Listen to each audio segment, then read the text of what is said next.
push that rock here, discussing the reciprocal trig functions.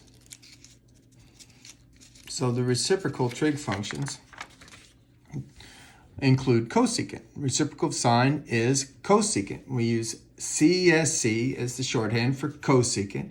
And since it's a reciprocal sign, it flips this definition of sine. So sine is y over the radius, so this would be r over y. Now, this definition gives us immediately two identities here. That sine of theta is equal to cosecant of theta, and cosecant of 1 over cosecant of theta, and cosecant of theta is equal to 1 over sine theta. The reciprocal of cosine is secant. We use SEC as the shorthand for secant. And secant of theta it's a reciprocal of cosine. So instead of cosine is x over r, this will be r over x. And it gives us two identities right away. Cosine of theta is equal to 1 over secant theta, and secant of theta is equal to 1 over cosine theta. And finally, we have the reciprocal of tangent is cotangent. And we say cot a lot because it's spelled, the shorthand is COT. So cotangent of theta is going to be x over y, because remember, tangent maps theta to y over x, so the reciprocal would be x over y.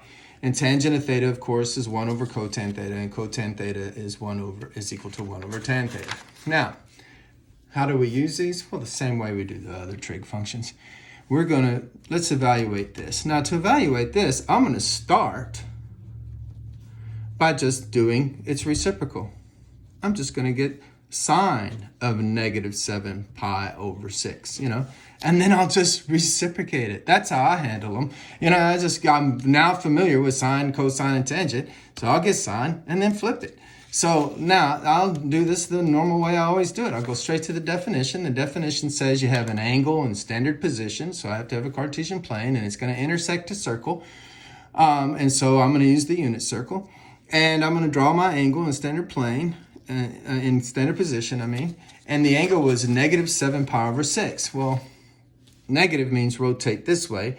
This would be 1/6. Remember that pi is the same thing as 180 degrees. So 6 pi over 6 would be pi, right? So 6 are all the way to here. So 1, 2, 3, 4, 5, 6. Here's the seventh one. So it's going to look something like that. I know that a sixth is the same as 30 degrees. So maybe I get my protractor out and I aim for 30 degrees over there, which I had previously marked right there. So there we go.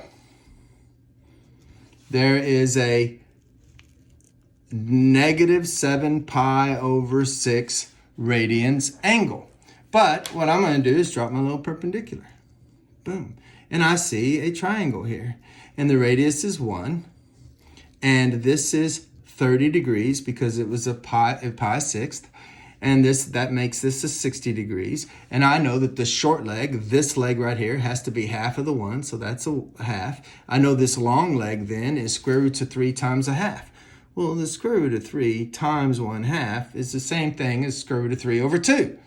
So I can name this point now. That point, the intersection point, is to the left, negative square root of 3 over 2. If you go to the left, then you make the coordinate negative. But it's up 1/2, so that will be positive. So there's the point. Now sine maps the angles, negative 7 pi over 6 is the angle. It maps the angle to the y coordinate in the unit circle. It's the y over the r, but the r is 1, so it's just the y. So it maps it to 1/2. So guess what that means?